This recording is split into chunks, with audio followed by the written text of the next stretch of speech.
we sing our songs and when we say our prayers, those are things that are important to us. And when we're in battle, which we're in battle every single day, but when we address the issues outside of our homelands and deal with the people who have been the obstacles in our lives, meaning all these different agencies and organizations, corporations, it's a sacred time for us too, because battle to us was sacred when we went out to take care of things that were necessary to protect our people. Protecting our people is our sacred way of life, and so it's no different. It's no different. There's no barriers, or there's no elements of difference other than to say that you know, a lot of people say, oh, well, you know, you're a Sundancer, how can you be involved in politics? There's not even a word in our language called politics. To us, anything to do with our people and preservation of those things that are natural to us and are in that balance of that order is sacred. It's not anything else. And so sometimes somebody once told me, he said, well, how can you equate an argument to being sacred? Well, when you go out and you hunt, there's a time where you have to strategize and you have to figure out how you're gonna take what you need for your people in terms of an elk or a buffalo. So hunting is not any different. It's all part of that balance. And whether you argue or whatever it is that you're doing, arguing, I'm talking about whether you fight in a court of law or before a committee or any of those things. Those things pertain to the preservation of our way of life.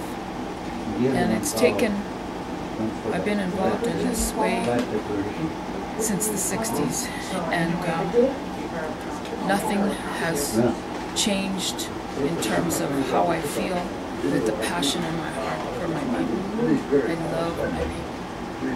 I'm a lakota woman. I'm Hunkpapa, and I come from Elkhead. And you know, I feel like in the work that I do as a lawyer, as an attorney for my people, you have to do those things sometimes. You have to make the balance. You have to make it work for you in terms of the way that you approach the outside, the other groups in the world. And so these are just instruments that are utilized to do those things. It's not easy. You have people who like you and people who don't like you. I don't feel like I have to explain when I walk away from a case, knowing that after I investigate what's really taken place and I find that person wasn't forthright in their telling the story about why they want you to defend them. And so I don't try to make an excuse or try to explain, because when I find out the truth, I don't feel like it's necessary. All things are avoided when a person is a wife beater or an abuser, a woman abuser. Why do I have to explain to that client and say, hey, you know, you're an abuser and you want me to defend you? No, I don't need to say that. If you're, you know, involved in something serious like that, and even more so with children, hurting children and taking advantage of children, why do I have to tell you? You know that you do this, you know, and so why do I have to do that? I try not to take those cases. I try not to get involved in those things. If you've done something with, you know, being untruthful about how you do business, I don't have to do that either. I just walk away, because there's nothing that you could say that's going to change my mind. I know the truth because I carry a channel. and I pray. I take it with me everywhere. When I go somewhere, I just don't appear someplace. I've prayed, I know I'm supposed to be there, and I'm there. And I don't really go places I'm not invited. So, you know, from there I can just tell you that, you know, it's not easy to do this work because mostly it's a man's work in the world of the white man or the non-Indian or other societies and organizations. There's not a lot of women that do this work. But in my culture, the women did this work. They did everything. We did many, many things. We're multifaceted people, multi-talented, and we're brilliant. And we have to face, you know, our enemies and the people who are trying to make decisions about whether they like us or don't like us. It doesn't matter to me whether you like me or don't like me. What matters is, are our people going to grow? Are your people going to grow with the work you're doing?